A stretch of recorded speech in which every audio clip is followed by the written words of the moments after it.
At Farm Progress Days in August 2016, radio announcer Max Armstrong interviewed photographer Lee Klancher about his experiences photographing the 2017 Farmall Calendar. Congratulations on another tremendous one, Lee.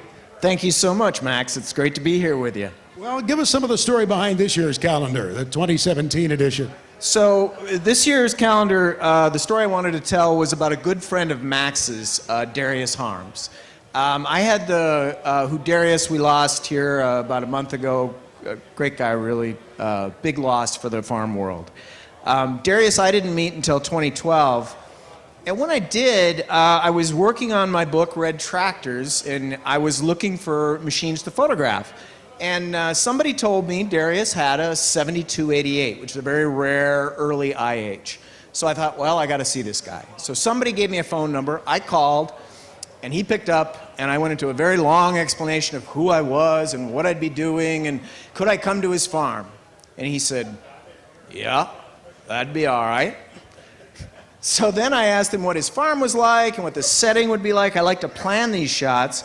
And again, you know, I had a long thing, and he said, well, it's nice. Like, okay. So I said, okay, could you give me your address? He said, just call me when you're on the way. So I did, and I didn't really know at that time who Darius was. I didn't know if he even really had this tractor. All I knew was a Rantoul. So I showed up, and I called him. He gave me the address. I showed up at his place, and the first tractor we found was Max's. It was Max's 560. So we took a couple pictures of that. I knew who Max was. I'm like, okay, this is good.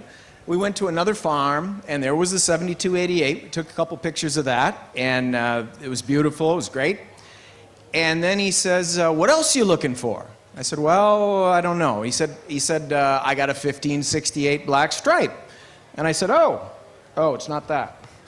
There it is. So, and when we went into this barn, we drove about 8 miles to this barn, and the front of this tractor was completely covered with implements and cans, and my God, we spent an hour cleaning it out, and then there was probably 4 inches of dust on that tractor.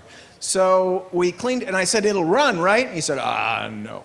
So we cleaned it up. I set up some lights, and we took this picture, and it turned out to be one of my favorites. It lit beautifully, and actually the dust doesn't show thanks to the lights. And I also took this picture of Darius, and Darius was kind of a force of nature. He was big in stature. His voice was real deep and gravelly, and he just had this presence. And his photograph was one of my favorites. That night, then later, after we finished this, he said, did you know I have some tractors in an airplane hangar? I said, really? He said, yeah. So we drove over to, I thought, okay, an airplane hangar. Well, we drove over to the Chanute Air Force Base, and the airplane hangar itself is big enough for a B-52. The doors are 300 feet wide. He told me somebody flew a Cessna plane in and out of this thing. So we go in there. It took us forever to find the lights, and I shot until midnight. There was 3 or 4 great tractors in there, including Orion Samuelson's F-20. Yeah, I was in there. So, and those are some of my favorite photos ever. But yeah, the time with Darius was very special in this. Yeah, he was a special gentleman. He helped us put together the half century of progress. Help us. He was the motivating force. He was the guy that really orchestrated it. And so the rest of us left now have this humongous challenge to work together and to carry on just the way he would have wanted us to. He had his walking stick in that shot.